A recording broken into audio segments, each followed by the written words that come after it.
প্রিয় মাঠা এবং লাবান ভাই ও বোনেরা, প্রিয় মাঠা এবং লাবান প্রিয় ভাই ও বোনেরা, আসসালামু আলাইকুম। আজকে আবারও হাজির হলাম একটি নতুন রিভিউ ভিডিও। বুঝতেই পারছেন আজকে মাঠা খাবো এবং লাবান খাবো। লাবান হচ্ছে আড়ঙের আর প্রাণ হচ্ছে মাঠা হচ্ছে প্রাণের।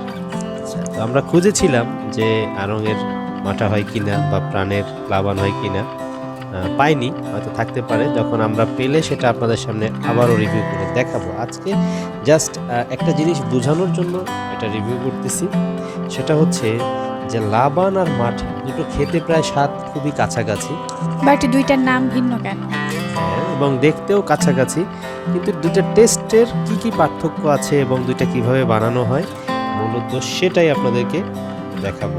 দেখেন, লাবান সেটাও কিন্তু ফার্মেন্টেড মিল্ক এবং মাঠাও কিন্তু হচ্ছে ফার্মেন্টেড মিল্ক, এবং এটা খাওয়ার একটা নিয়ম আছে। তো আগে একটু বলে নিচ্ছি, এটা 250 ml এর, দুটাই হচ্ছে 250 ml এর বোতল এবং মাঠার দামটা একটু কম। মাঠার দাম হচ্ছে 25 টাকা আর লাবানের দাম হচ্ছে 30 টাকা। দুটোরই কৌটা খুব সুন্দর, তবে আড়ঙের লাবানের কৌটারটা খুব একটু বেশি সুন্দর। তো দুইটা লাবান বা দুইটা মাঠা আলাদা কম্পেয়ার করতে পারলে ভালো হতো। যাই হোক, আমরা শুধু ভিতরের জিনিসটা একটু কম্পেয়ার করব স্বাদের জন্য। তো খাওয়ার আগে একটু ঝাঁকিয়ে নিতে বলছে ঔষধের মতো, স্বাদ বাড়াতে ঝাঁকাতে হবে বোতলটাকে। ঝাঁকাই, তুমিও ঝাঁকাও। ওকে, ঝাঁকাঝাঁকি ক্লিয়ার। আর হ্যাঁ, এগুলো কেনার আগে অবশ্যই মেয়াদ দেখে কিনবেন, কারণ এগুলোর মেয়াদ বেশি দিনের থাকে না। আমরা দেখছি এখানে 1 মাস 1.5 মাসের মতো মেয়াদ আছে এই প্রোডাক্টগুলোর। অবশ্যই মেয়াদ খুবই জরুরি। তো উপাদান কি? এখানে উপাদান হচ্ছে টক দই, তারপরে হচ্ছে পেকটিন, বিট লবণ, খাবার লবণ, চিনি, তারপরে হচ্ছে পানি। খুবই অল্প কিছু উপাদান এবং মেইন উপাদানটা হচ্ছে টক দই। আমরা দেখি এবারে মাঠার সাথে লাবানের সাথে এটার পার্থক্য কি। আমরা লাবানটা দেখছি।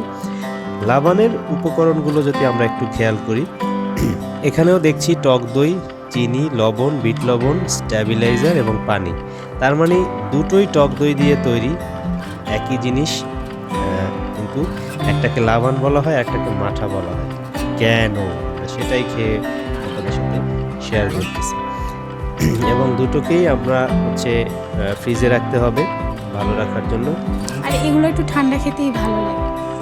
আসলে এগুলো ঠান্ডাই খেতে হয় আর কি, ঠান্ডা ছাড়া এগুলো থাকেও না, নষ্ট হয়ে যায়। ফ্রিজে রাখতে হবে অবশ্যই। এখানে ইনস্ট্রাকশনে বলা আছে যে অবশ্যই 4 ডিগ্রি সেন্টিগ্রেডের তাপমাত্রায় রাখবেন, অর্থাৎ ফ্রিজে রাখতে হবে। তো আমরা দুটোকে একটু ভাঙি, মানে আর কি খুলে দেখাই ভিতরের প্রোডাক্টটা কেমন। আর এই ফাঁকে আপনারা অবশ্যই আমাদের চ্যানেলটা সাবস্ক্রাইব করে নিন যারা এখনও চ্যানেলটা সাবস্ক্রাইব করেননি, কারণ এরকম অসংখ্য প্রোডাক্ট রিভিউ আছে আমাদের চ্যানেলে। এছাড়াও রয়েছে বিভিন্ন রকমের রেসিপি এবং হচ্ছে মজার মজার সব রান্নার ভিডিও। তবে আমাদের চ্যানেলে কিন্তু বিশেষ আকর্ষণীয় হচ্ছে আমাদের এই রিভিউ আইটেম, বিভিন্ন রকমের খাবারের এবং বিভিন্ন রকমের প্রোডাক্টের রিভিউ আমরা করে থাকি। তো আমরা একটা ঝাঁকিয়ে নিয়েছি, এবার একটু ঢেলে দেখি।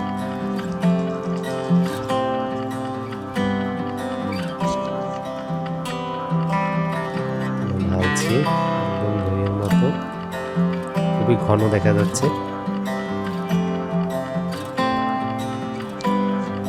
মাঠাটা একটু পাতলা মনে হচ্ছে তুলনামূলকভাবে, তাই না? হ্যাঁ, আমার কাছেও তাই মনে হচ্ছে, তবে এখন খেতে কেমন হয় সেটা বুঝতে পারবো। ওকে, আগে আমিই খাই। হ্যাঁ,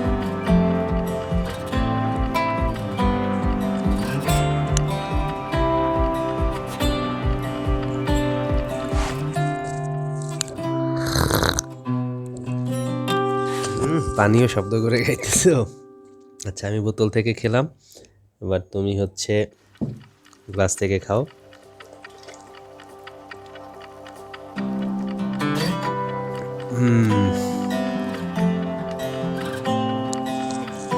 মাঠায় অনেক লবণ দেয়া হয়েছে। হ্যাঁ, মাঠাটা একটু লবণ, একটু না, ভালোই বেশি। মাঠার লবণ অনেক। আসলে যেটা আবিষ্কার করলাম, মাঠা লাবান একই জিনিস। একই জিনিস, কিন্তু হয়তো বা প্রাণীরটা লবণ বেশি, এটা একটু লবণ কম। এবং টেস্ট খুবই কাছাকাছি, কিন্তু আমরা যেটা পাইছি যে প্রাণেরটার থেকে আড়ং-এর লাবানটা বেস্ট। বেশি সুস্বাদু এবং এটার লবণটাও কম দেওয়া হয়েছে। আশা করি প্রাণ এই বিষয়টা আপডেট করবে, অথবা হয়তো তাদের বিশেষত্বই এটা একটু লবণ বেশি দেওয়া হবে। আমরা একটু খেয়ে দেখি। এবং ঘ্রাণটাও খুব মানে খুব ভালো না, স্মেলটাও খুব একটা মজা না। আর আড়ং-এর এই লাবানটা হচ্ছে মানে লবণও ঠিক আছে, আর একটু ঘনত্বও বেশি, আর স্মেল ইজ গুড। এক্স্যাক্টলি, ঘনত্বও বেশি, মানে মাঠার থেকে এটার ঘনত্ব বেশি। তো এটা আমাদের রিকমেন্ডেশন, আমরা এটা খেয়ে মজা পাইছি। আপনাদের কাছে প্রাণেরটাও ভালো লাগতে পারে। কম্পারেটিভলি এটার থিকনেস বেশি, এটার লবণ কম এবং টেস্টও ভালো। এবং আড়ং-এর লাবান ইজ গুড।